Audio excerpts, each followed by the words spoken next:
Вітаю вас, паважаныя слухачы і гледачы гэтага стрыму. Пры мікрафоне са студыі Еўрарадыё зноў працуе Марыя Вайтовіч. І сёння ў нас у гасцях кіраўнік агенцтва еўраатлантычнага супрацоўніцтва і былы дыпламат спадар Валер Кавалеўскі. Вітаю вас. Добрый день, спадар Марыя. Пуцін працягвае бамбіць Украіну, дык мір ці вайна? Так называецца тэма сённяшняга нашага эфіру. Я заклікаю вас быць актыўнымі, пакідаць свае каментары і пытанні пад нашым стрымам, калі для вас гэта бяспечна. Падпісвайцеся на наш YouTube-канал, канал Еўрарадыё, а таксама канал Навокал, дзе можна паглядзець розныя дакументальныя ролікі, стужкі і абяцаю, вам будзе цікава. Спадар Валер, мы рыхтаваліся да тэмы вось агучаныя тэмы нашага эфіру, але літаральна перад нашай размовы да нас звярнуўся слухач з вельмі вострым пытаннем, якое ён вырашыў задаць менавіта вам. Ціханаўскі на стрыме 18 жніўня заявіў, што да яго звярнуліся людзі, паказалі, даслалі відэа, дзе Анжэліка Мельнікава жывая і на волі. Пакуль не паказваюць відэа там усім, бо аднойчы Лявончык абяцаў грошы за інфу, там нібыта 20 000 еўра, калі я не памыляюся. Але нават калі не заплацяць, усё роўна гэтае відэа там пакажуць, але трошкі пазней, проста пакуль яшчэ не было гэтай камунікацыі, так разумею, чалавек не выходзіць на сувязь, я маю на ўвазе Лявончыка. Як бы вы пракаментавалі вось гэтую гісторыю, пытаецца наш слухач. І ўвогуле... Каментар адзіны. Я буду рады бачыць, што Анжэліка Мельнікава жывая, здаровая, што з ёй ўсё ў парадку. Это все, што могу сказаць. То бок вы пра гэтую гісторыю нічога не чулі і не ведаеце? Пра тое, што ўжо... Так, сапраўды, вельмі новая для мяне інфармацыя. Калі гэта сапраўды так, то, конечно, вельмі важна, што Анжэліка ў парадку. Але вось я памятаю, калі была гэтая ўся гісторыя вакол Анжэлікі, калі яна толькі-толькі знікла, сапраўды былі ж розныя там, я абяцаю, там, калі Анжэліку знойдуць, ну і былі розныя варыяцыі такога, так?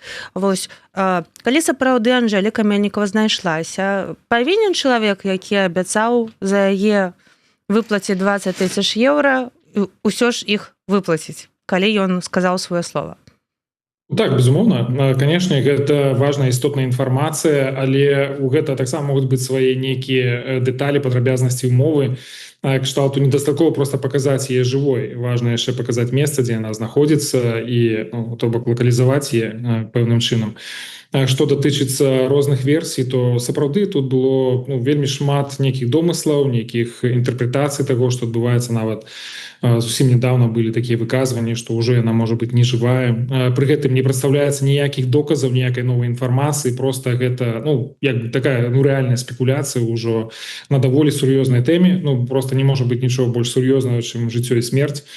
І это просто паказвае, што трэба несці адказнасць за свае словы, сачыць за сваім языком і не паддавацца вось гэтай спакусе спекуляваць на такой важнай тэме. Дзякуй. Але нават вось такія ролікі, калі проста нехта дасылае відэа, так, прадстаўнікам дэмакратычнай супольнасці, дэмакратычных сілаў, то гэта ж можа быць і проста спроба падарваць давер, так? То бок, калі сапраўды няма нейкіх каардынат, дзе яна канкрэтна, што з ёй і нейкая сувязь. Вось, відэа можна змантаваць, як хочаш. І гэта таксама праўда, тое, што заўсёды дапамагае выбудоўваць давер, і тое, што дапамагае змагацца вось такімі спробамі падарваць давер і рэпутацыю, гэта празрыстасць, гэта зразумеласць у пасылах. Я б нават сказаў, што это расследаванне наконт знікнення Анжэлікі Мельнікавай, як і публічныя наратывы з боку яе былых калег, яны выглядаюць не заўсёды пераканаўча, не заўсёды паслядоўна, не заўсёды да канца адкрытымі. І гэта, канешне, будзе пакідаць пэўныя такія прабелы ў інфармацыі і пакідаць такім чынам прастору для інтэрпрэтацыі, для нейкіх домыслаў, таксама падрывае давер. То бок, адказам на падобныя спробы маніпуляваць, калі гэта спроба маніпуляваць, канешне, заўсёды будзе празрыстасць, зразумеласць, адкрытасць. Скажыце, калі ласка, і калі падобныя гісторыі выкарыстоўваюцца ў інфармацыйнай вайне, што гэта кажа пра сённяшні ўзровень бяспекі для беларусаў у прынцыпе і актывістаў? Пра што мы сёння павінны думаць, разумеючы, што такімі гісторыямі спекулююць? Ну, ад самага пачатку 20-го года актывісты і беларусы, в прынцыпе, якія былі ў Беларусі, з'ехалі за мяжу, гэта ўзровень пагрозы, ён заўсёды быў досыць высокі, непараўнальна з папярэднімі перыядамі. Таму трэба быць уважнымі, пільнымі, але таксама ў гэтых сітуацыях вельмі патрэбная менавіта адэкватная ацэнка пагрозаў і рызыкаў. Яна не павінна быць пераменшаная, але вельмі важна таксама не перабольшваць яе, таму што тады мы пачынаем ужо пераігрываць. Я бачу, што там любая сітуацыя, якую мы можам назіраць сярод дэмакратычных актывістаў ці палітыкаў, яе можна лёгка звесці да пагроз бяспецы. Але это не заўсёды так. Калі чалавек рассылае свае непрыстойныя фоты, то гэта не спецаперацыя КДБ. Гэта, уласна кажучы, дзеянні, асабістыя дзеянні канкрэтнага чалавека. Ці калі мы чуем нейкія абвінавачванні непразрыстасці, урасходаванні сродкаў фінансавых, яшчэ чагосьці, гэтаму трэба надаваць увагу і не казаць, што ўсё гэта спецаперацыя КДБ. Калі гэта крытыка на адрас палітычнай апазіцыі, то гэта таксама не аперацыя КДБ. Гэта, магчыма, іншае меркаванне, іншыя падыходы і прапановы пра тое, што можна дзейнічаць па-іншаму. Дзякуй вялікі. Перайдзем да іншых тэмаў. Вось, спадар Валеры, вы вельмі часта любіце паўтараць, што дыялог ён лепей за санкцыі, так? Правільна я кажу? Я б не сказаў, што я вельмі люблю гэта паўтараць, і зноў жа гэтая формула таксама не абсалютная, бо ціск, які мы бачылі ад 20-го года на Лукашенка, на яго рэжым, ён меў сэнс у тых умовах, але гэтая сама ідэя ціску, яна была рэалізавана недасканала, вельмі шмат часу заняло, вельмі расцягнута было ў часе, не самыя эфектыўныя, не самыя балючыя санкцыі уводзіліся адначасова, і гэта тычыцца як Злучаных Штатаў, так і Еўрапейскага звязу, так і іншых гульцоў.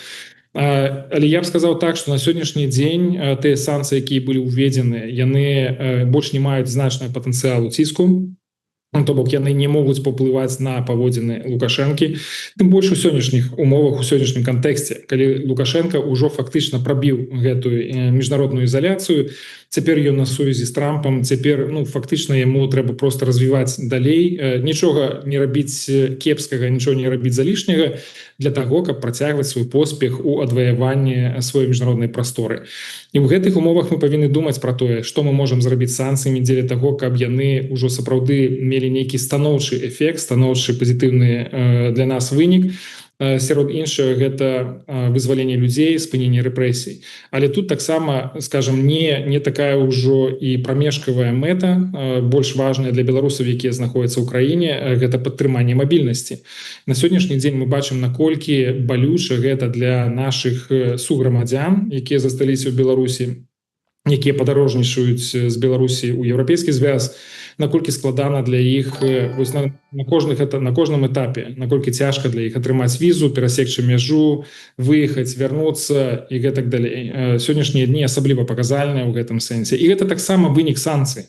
Гэта таксама вынік абмежаванняў, якія ўводзіліся ў тым ліку па закліку дэмакратычных структур. У нейкі час гэта было рэлевантна, гэта было актуальна, але сёння яно ўжо як бы згубіла і свой сэнс, сваю мэту. Гэта ўжо шкодзіць не Лукашенку, адназначна не шкодзіць рэжыму, это адназначна шкодзіць вельмі шырокім колам беларусаў, якія працягваюць жыць у Беларусі. Але пра Лукашенко мы яшчэ і празмаўляем, і пра Беларусь таксама. У мяне пытанне якраз пра Украіну. Што рабіць, калі справа тычыцца не толькі вось Беларусі, але менавіта Украіны? Апошнімі днямі з медыа не сыходзіць тэма нейкіх там мірных перамоваў паміж Кіевам і Масквой, як і навіны пра тое, што Пуцін не спыняе бамбіць Украіну. Дык мір ці вайна? Потом на тое, што ўсё ж такі мірны працэс працягваецца, ён прасоўваецца наперад вельмі павольна, вельмі супярэчліва, вельмі шмат тут спекуляцый, вельмі шмат палітычнай гульні. Тыя асноўныя актары, якія вядуць гэты працэс, Пуцін, Трамп, Зеленскі, еўрапейскія лідары, гэта вельмі складаныя персанажы з вельмі рознымі павесткамі, з розным бачаннем гэтай сітуацыі. Ёсць такое спаборніцтва і на палітычнай арэне і ў інфармацыйнай прасторы, і все ж таки вельмі важна тое, што гэты працэс ідзе наперад.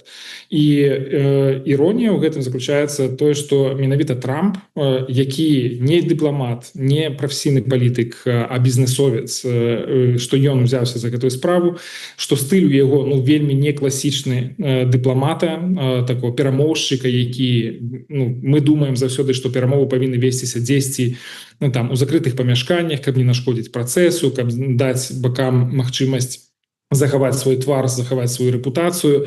А тут фактычна ўсё, што робіцца, яно выкідваецца адразу ў публічную прастору Трампам, ставіць у некае становішча ўсіх гульцоў, якія вымушаны рэагаваць, вымушаны штосьці рабіць. Вельмі незвычайная сітуацыя. Мне здаецца, што гэты мірны працэс развіваецца зусім не так, як мы ўсе чакалі гэтага. Але разам з тым важна, што ён працягваецца. Я вось некалькі тыдняў таму быў ва ўкраіне, у Киеве, былі сустрэчы і з экспертамі, з дыпламатамі і з прадстаўнікамі украінскіх уладаў, і там ёсць вельмі выразнае такое адчуванне, што так, Трамп, канешне, не самы зручны гулец, і не ўсё тое, што ён прапануе, яно ідэальна для Украіны, але вельмі важна, што ён робіць гэта, і што ён прасоўвае вось гэтую тэму дасягнення міру любымі спосабамі. Для Украіны это вельмі важна. У гэтым сэнсе я таксама параўнаў украінцаў і беларусаў, бо мы таксама знаходзімся ў сітуацыі, калі працяглы час нічога не рабілася, і тут прыходзіць Трамп і сваім стылем, сваімі такімі, скажем, вельмі неканвенцыянальнымі падыходамі пачынае мяняць тую дынаміку, якая складвалася паміж Злучанымі Штатамі і Беларусю. І так гэта можа выклікаць нейкую занепакоенасць у некаторых з прадстаўнікоў грамадзянскай супольнасці, палітычных структур. Але вельмі важна, што на працягу працяглага часа фактычна ніякіх практычных дзеянняў ніхто не рабіў. І Трамп прыходзіць, ён не праваабаронца. Я думаю, што яму сама тэма правоў чалавека, палітзняволеных, яна для яго другасная. Для яго вельмі важна паказаць, што ён эфектыўны кіраўнік, што ён дасягае нейкіх канкрэтных вынікаў, і ён гэта робіць. І ў гэтым сэнсе украінцы і беларусы у падобнай сітуацыі, што менавіта Трамп стаў той асобай, той палітычнай сілай, які здольны нас падводзіць да разрашэння, вырашэння гэта унутрыпалітычнага крызісу.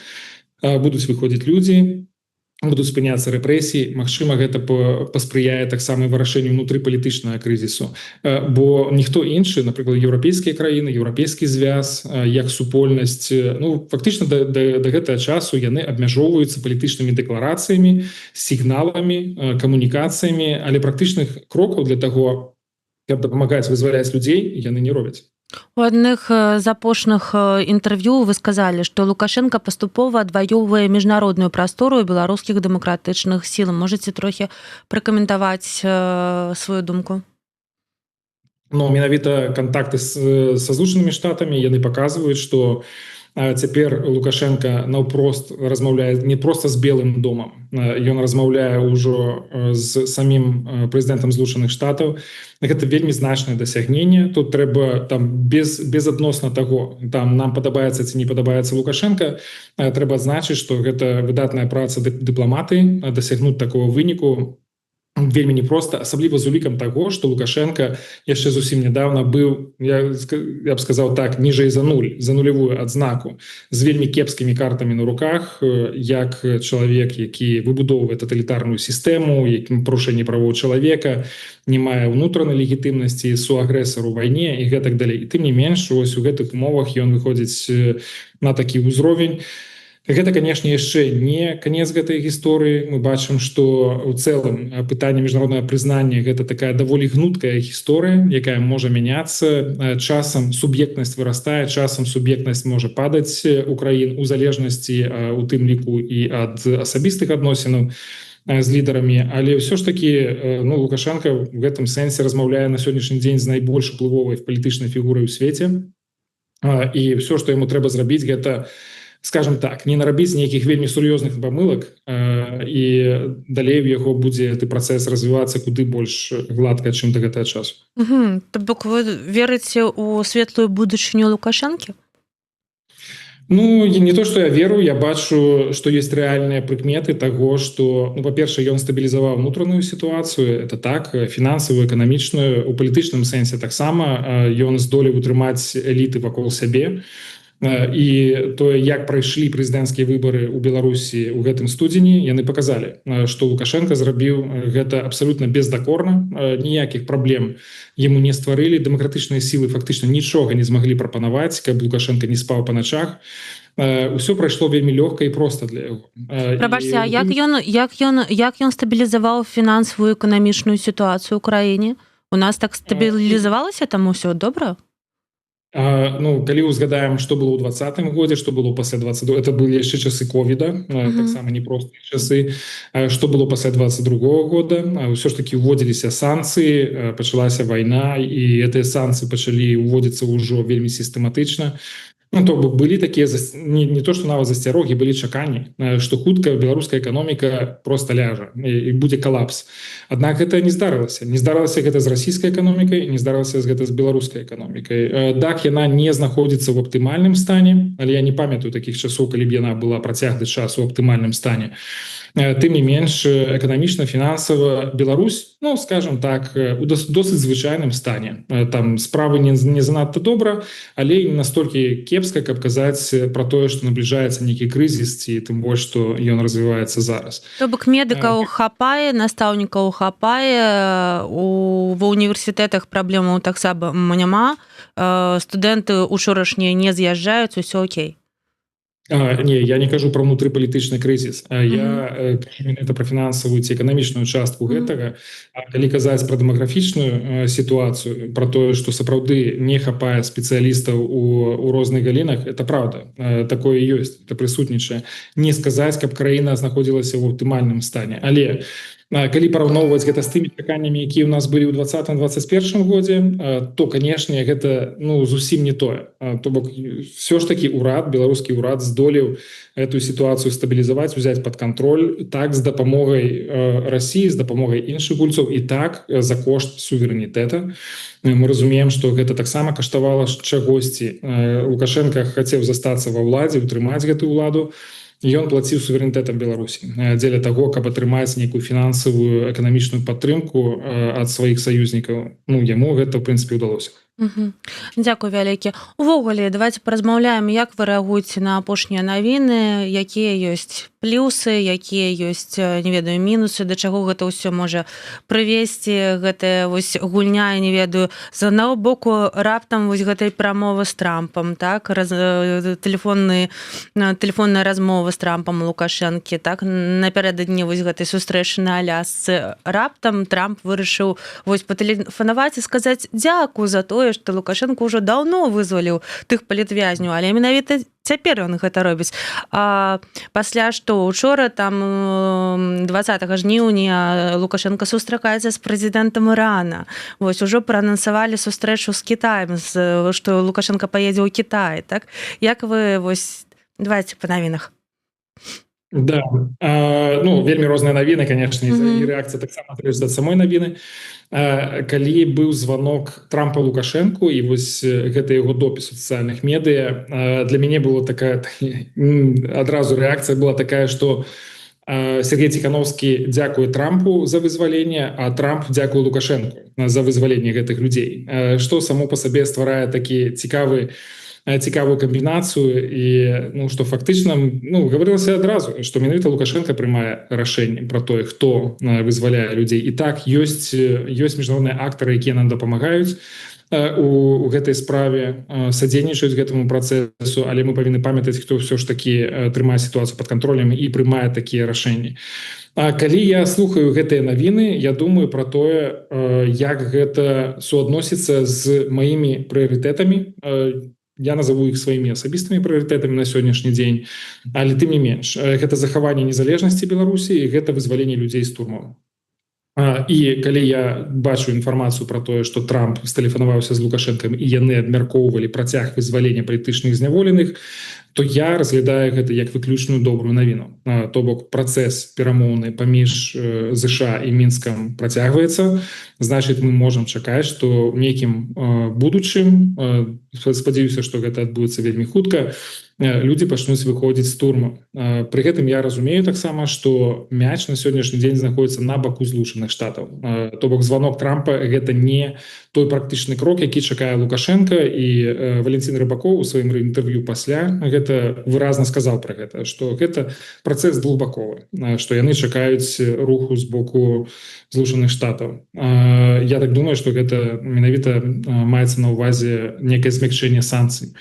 Гэта таксама і дапамагае нашай міжнароднай суб'ектнасці як дзяржавы, як краіны Беларусь. Всё ж такі на сённяшні дзень у вельмі такіх небяспечных умовах рэгіянальнай сітуацыі важна, што Беларусь атрымлівае вось такую падтрымку сваёй міжнароднай суб'ектнасці.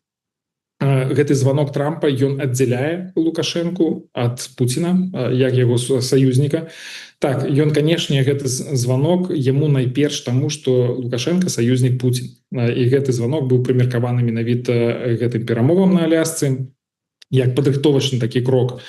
Але тым не менш, то не кожны кіраўнік краіны на сённяшні дзень можа разлічваць на званок з боку прэзідэнта Злучаных Штатаў. У Лукашэнкі была такая магчымасць. Ён паразмаўляў, яны абмеркавалі не толькі пытанні ўнутранай сітуацыі, але таксама і пытанні рэгіянальнай бяспекі. Я так думаю, што і яны закраналі пытанне перамоваў на Алясцы. Таксама я бачу, што гэтая размова сама па сабе выносіць Беларусь трошки вышэй. Вось у гэтым міжнародным парадку дня паказвае, што ў Беларусі ёсць міжнародная суб'ектнасць. Я думаю менавіта пра гэта, пра сённяшнюю сітуацыю, менавіта з пункту гледжання, ці зможам мы перажыць гэты перыяд. Вельмі цяжкі, вельмі небяспечны перыяд для ўсіх. Украіна ўжо гэта перажывае, мы ўжо гэта перажываем. Іншыя метады, іншыя інструменты з боку Расіі, але мы разумеем, што Беларусь знаходіцца пад пагрозай. І калі мы адступім на гэта і паглядзім з перспектывы там 50-100 гадоў, вось як выглядае гістарычны працэс, то, конечно, для нас будзе вельмі важна пабачыць, як Беларусь прайшла гэты вельмі небяспечны перыяд сваёй гісторыі, ці мы змаглі выплыць на другім беразе гэтай небяспечнай ракі. І вось такія моманты, такія элементы, такія нават размовы тэлефонныя, ці сам перамоўны працэс паміж Злучанымі Штатамі і Беларусю, для мяне яны паказчыкі вельмі станоўчыя. Тое, што, па-першае, мы вырашаем практычную задачу вызвалення людзей, па-другое, тое, што гэта пэўным сэнсам умацоўвае суверэнітэт, незалежнасць нашай краіны. Дзякуй. Так, гэта ўсё зразумела, што гэта адназначна пазітыўныя нейкія такія сігналы.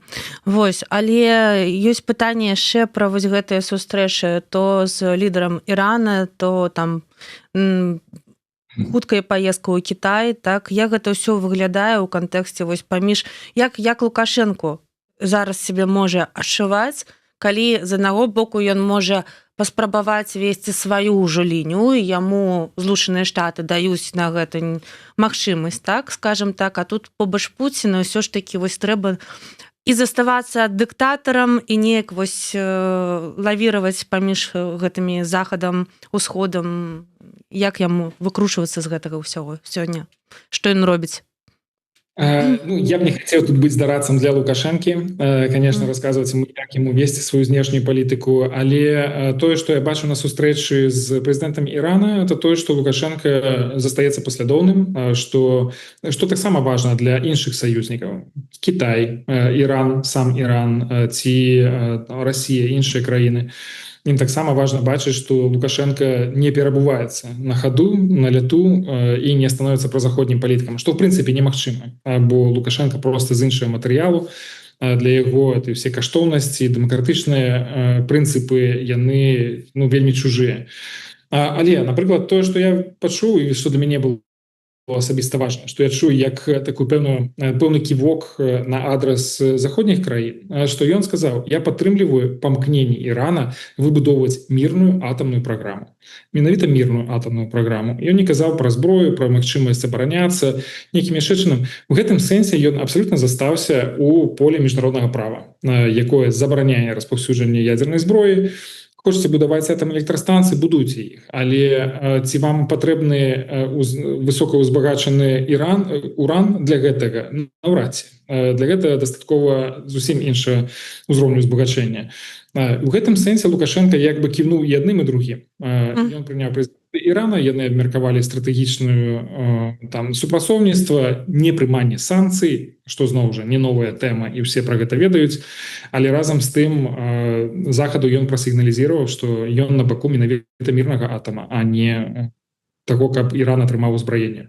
Мы тут у адным эфіры яшчэ размаўлялі пра тое, што наколькі у сваім рашэнні вызваляць ці не вызваляць палітвязняў, а Лукашенко будзе залежны ад Пуціна. І вот было такое меркаванне, што вось у гэтым рашэнні ён увогуле не ён можа рабіць усё, што захоча, і хутчэй за ўсё так і будзе. Вы з гэтым згодны, ці ўсё ж такі Пуцін можа сказаць яму: не-не-не, вось ты не павінен весціся на гэта, нічога не рабі, вось гуляй з намі далей.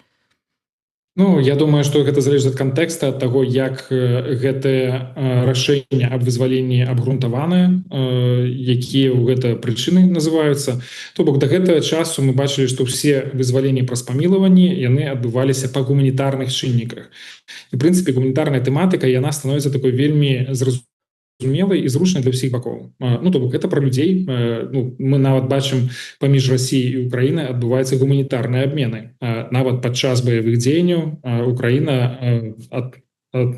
вяртае Расіі ваеннапалонных ці целы забітых падчас баявых дзеянняў. Тое самае робіць і Расія. Гэта ўсё робіцца ў кантэксце гуманітарных аперацый, і гэта прымальна для ўсіх. Калі да сённяшняга часу мы бачылі, што Расія на гэта глядзела досыць спакойна, і гэтаксама спакойна Расія, мне здаецца, глядзіць і на вось гэтыя гуманітарныя перамовы паміж Мінскам і Вашынгтонам, бо яны засяроджаныя менавіта на тэматыцы вызвалення палітычных вязняў у Беларусі. І калі прыйдзе да таго моманту, што трэба будзе вызваляць усіх гэтых людзей, то я думаю, што Расія таксама не будзе супраць гэта, бо ўсё ж такі кантакты паміж Злучанымі Штатамі і Расіяй на сённяшні дзень вельмі моцна наперадзе, калі параўноўваць гэта з тым, як выглядаюць кантакты паміж Лукашэнкам і Трампам ці Злучанымі Штатамі ўвогуле. Ясна. Так, дзякую. Паслухайце, яшчэ хацела вось наконт Кітая запытацца, як выглядае вось гэтая анансаваная паездка Лукашэнкі ў Кітай. Ён спрабуе стаць партнёрам, гэта ўжо чарговая ягоная паездка, ці гэта яшчэ адна залежнасць проста ад іншага кірунку? Не, гэта адзін з такіх важных напрамкаў таго, што Лукашенко ўсё больш як бы ўпісваецца вось у гэтыя антызаходнія альянсы, антызаходнія ініцыятывы. ШОС гэта адно, БРИКС гэта таксама адна з такіх альтэрнатыўных пляцовак. Магчыма, яна не будзе настолькі антызаходняй, як ШОС, але для яго важна таксама паказваць альтэрнатыву. Это то, як я разумею. То бок, калі ў іх няма магчымасці рэалізоўваць свае знешнепалітычныя інтарэсы праз даступныя механізмы, якія ў Европе знаходзяцца там, гэта можа быць АБСЕ, ці Рада Европы, ці штосьці яшчэ. Яны на сённяшні дзень ці не настолькі функцыянальныя, ці закрытыя проста для Рэспублікі Беларусь, то ён будзе ісці ў тыя месцы, дзе яго гатовыя прымаць, дзе з ім гатовыя размаўляць. Таксама гэта да пытання таго, што адбываецца з Беларусю, калі яна знаходзіцца ў міжнароднай ізаляцыі з боку краін Захада. Ёй кудысьці трэба рухацца, ёй кудысьці трэба развівацца. І калі ёй немагчыма развівацца на Захад, немагчыма развіваць гэтыя кантакты на Захадзе, яна будзе гэта рабіць на ўсходзе ці на паўднёвым, на глобальным поўдні. То бок, калі я таксама ацэньваю эфект ад міжнароднай ізаляцыі Беларусі, то я бачу, што вось гэтыя непажаданыя для нас наступствы паказваюць, што Беларусь пачынае разварочвацца ў іншы бок. Гэта можа быць і праз палітычныя кантакты і дыпламатычную працу, гандлёва-эканамічныя стасункі. Але гэта мы бачым, што нават і беларусы у значнай ступені больш падарожнічаюць Расію, ці там могуць у Кітай, ці на бліжні ўсход, замест таго, каб яны як раней выязджалі ў краіны Еўропы, там адпачывалі менавіта ў гэтых краінах. Ну, то бок у гэта ёсць матэрыяльнае наступства. І калі мы кажам пра то, што трэба працягваць міжнародную ізаляцыю, то мы павінны несці таксама адказнасць за тое, куды Беларусь зможа прыйсці ў выніку. Ну, гэта азначае, што мы будзем усё больш і больш аддаляцца ад еўрапейскай сям'і, да якой мы прыналежым по праву нараджэння, і што мы будзем больш і больш прывязвацца і эканамічна, і палітычна, і сацыяльна, і інфармацыйна да зусім іншых сістэм, якія для нас на сённяшні дзень не з'яўляюцца роднымі. Ну, але тым не менш гістарычны працэс такі, што гэтыя сувязі будуць умацоўвацца і развівацца далей, калі будзе працягвацца гэтая міжнародная ізаляцыя. Таму я выступаю за тое, каб адмаўляцца ад ізаляцыі і думаць пра тое, як наладжваць дыялог над тым, каб вырашаць існуючыя праблемы у адносінах паміж Беларусю і краінамі захаду. Дзякую. Яшчэ адзін блок нашага сённяшняга эфіру прысвечаны стасункам Беларусі і Украіны. Я ведаю, што вы цікавіцеся і нават займаецеся гэтай тэмай, так, гэтым накірункам у дэмакратычных структурах, ездзілі ў Кіеў. Што вы можаце сказаць вось пра ўзровень, на якім узроўні сёння знаходзяцца нашы адносіны? Вось я чула, што вы недзе аднойчы сказалі недавно, што Украіна, калі я не памыляюся з цытатай дакладна, украінцы за нешта дзякавалі беларусам, ці нават Лукашэнкі. Можаце распавесці, што гэта за гісторыя? Да, не, гэта была падзяка не Лукашэнку, это было менавіта Беларусі, і гэта тычылася менавіта гэтых гуманітарных абменаў, якія адбываюцца на тэрыторыі Беларусі ўжо амаль на працягу года пасля таго, як пачалася курская аперацыя Украіны, то гэтыя гуманітарныя абмены перамясціліся з Суджы, то бок гэта частка Курскай вобласці, яны перамясціліся ў Беларусь. І вось ад таго часу абмены ваеннапалоннымі, абмены целамі забітых, уз'яднанне сямей украінскіх, вяртанне дзяцей, дзе гэта магчыма, яны адбываюцца менавіта ў Беларусі. І тут я размаўляў і з экспертамі, і з палітыкамі, і дыпламатамі украінскімі, якія аддавалі належнае беларускаму боку за высокую арганізацыю таго, як гэта рабілася, што, ну, сапраўды гэта робіцца бездакорна, і яны вельмі у гэтым сэнсе ўдзячныя. То бок для мяне это таксама такая сітуацыя, калі самыя абставіны прапанавалі магчымасць таму, што Беларусь можа адыгрываць пазітыўную ролю ў гэтай вельмі трагічнай сітуацыі, што Беларусь все ж таки робіць штосьці добрае ў той сітуацыі, калі, як я кажу, там это бочка дзёгця, у ёй маленькая лыжка мёду. Тое, што беларусы сёння могуць все ж таки рабіць для украінцаў, дапамагаць ім вырашаць гэтую гуманітарную праблематыку. Вяртаючыся да вашего пытання, я все ж таки не з'яўляюся часткай дэмакратычных структур, якія ў нас асацыююцца все ж таки з палітычнымі установамі, як там у офіс Святланы Ціхановскай, ці аб'яднаны пераходны кабінет, ці Координацыйная рада. Ну, то бок такое пытанне трошки складанае. А як вас цяпер называюць у гэтым накірунку? Голубам міра? Не, я приналежу до грамадзянскай супольнасці, я адвакатую за пэўныя змены у падыходах, у палітыцы, за практычныя крокі, якія дапамагаюць нам вырашаць самыя вострыя праблемы. Пачынаючы з вызвалення палітычных зняволеных, але таксама ўмацаванне суверэнітэта незалежнасці Беларусі, у тым ліку праз тое, каб інтарэсы Беларусі ўлічваліся ў мірным працэсе па Украіне.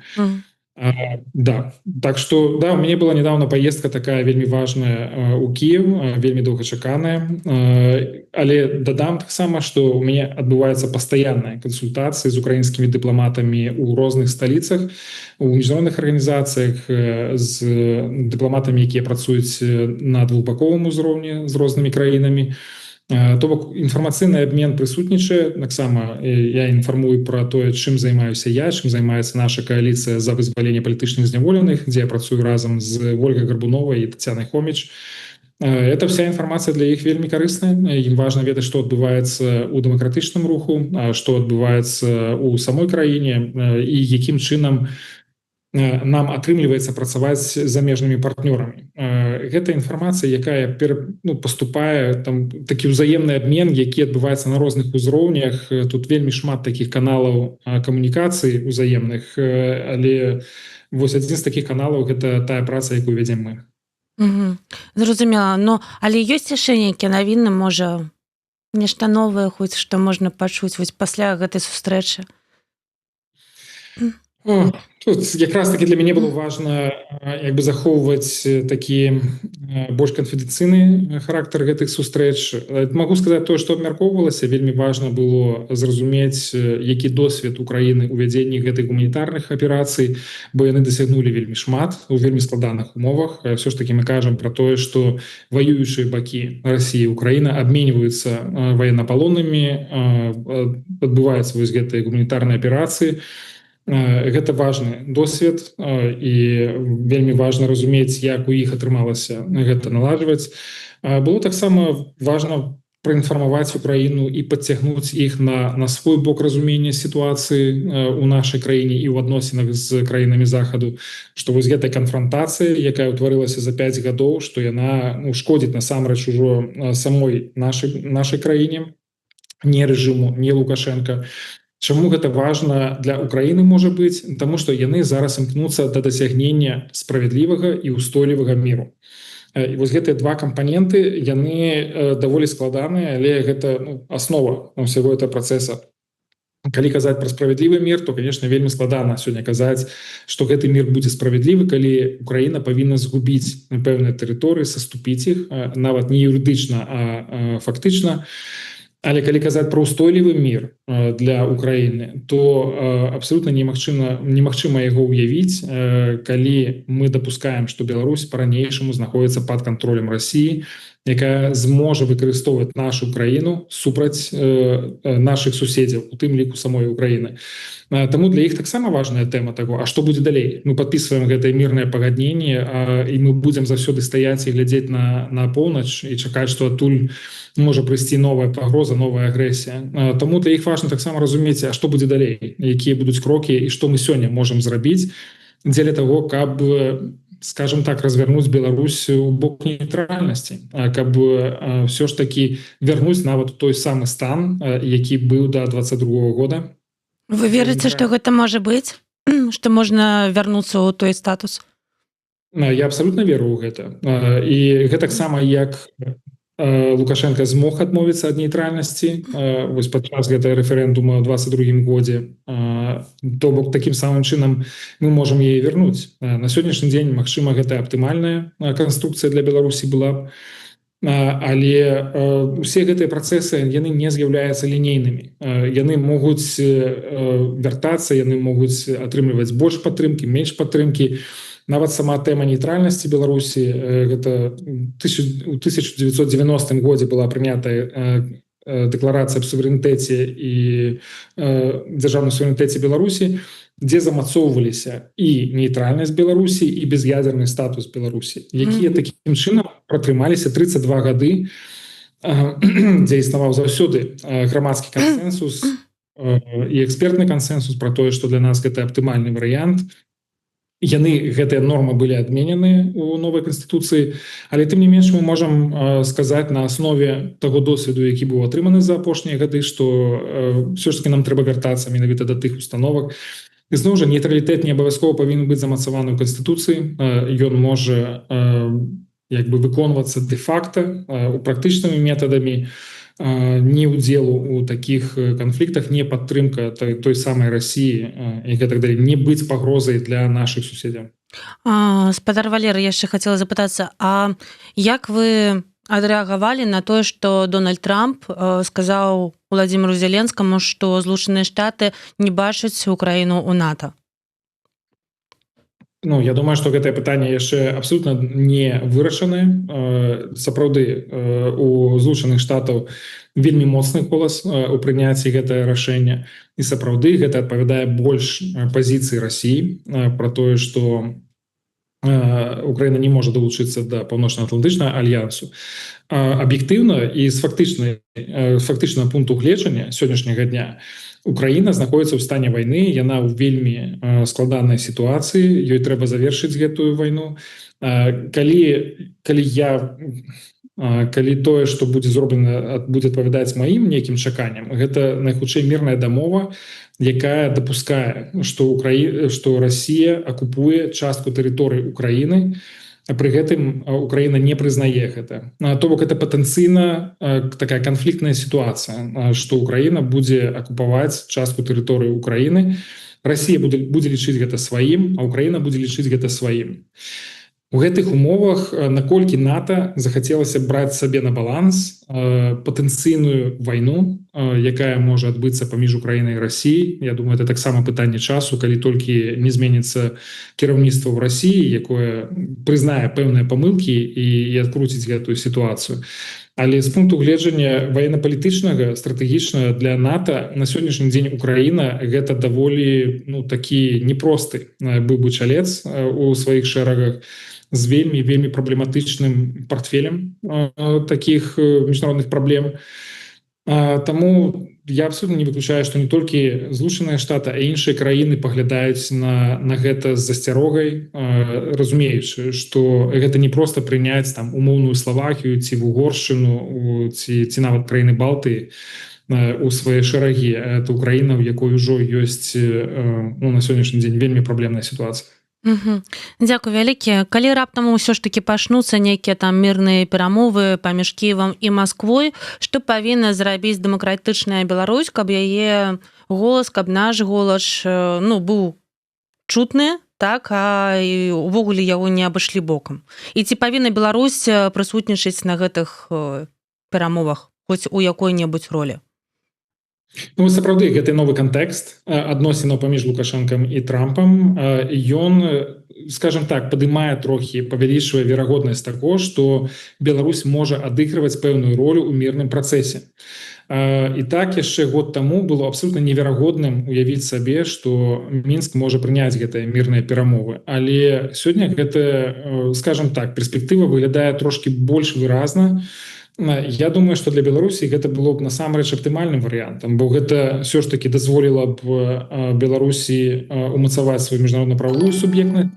Гэта таксама дазволіла б быць там каля стала перамоваў, калі не за сталом, то быць каля стала перамоваў і нейкім чынам ўсё ж такі агучваць, падкрэсліваць нацыянальныя інтарэсы Беларусі менавіта як краіны, якая неабходная для того, каб забяспечыць устойлівы мір для Украіны. І зноў жа мы вяртаемся да пытанняў суверэнітэта, да пытанняў нейтральнасці, да пытанняў гарантыі бяспекі не толькі для Украіны, але таксама для ўсяго рэгіёна. І Беларусь у гэтым сэнсе неад'емная яго частка. Таму я думаю, што верагоднасць гэта трошкі вышэйшая, хаця на сённяшні дзень складана пра гэта казаць ва ўмовах, калі ўсё ж такі Беларусь не з'яўляецца нейтральнай, яна актыўна падтрымлівае Расію, военно-прамысловы комплекс падтрымлівае Расію. Беларуская паветраная прастора выкарыстоўваецца актыўна расіянамі для того, каб атакаваць Украіну. То бок пакуль што перспектыва даволі цьмяная, хоць верагоднасці вышэйшая. Дзякуй вялікі. Напрыканцы нашага эфіра я хочу падзякаваць усім нашым гледачам і слухачам, якія сёння задавалі пытанні, пісалі каментары, асабліва якія былі каментары па тэме, за тыя пытанні, каментары, якія прыйшлі ў нас плюс донат, але яны не тычыліся ўвогуле эфіра. Дзякуй, што магу сказаць вам. Вось, сходзім пап'ем кавы. Вось, я нагадаю, што сёння ў нас у эфіры быў Валер Кавалеўскі, для вас працавала Марыя Вайтовіч. Добрага ўсім дня, да пабачэння. Дзякуй вам. Дзякуй.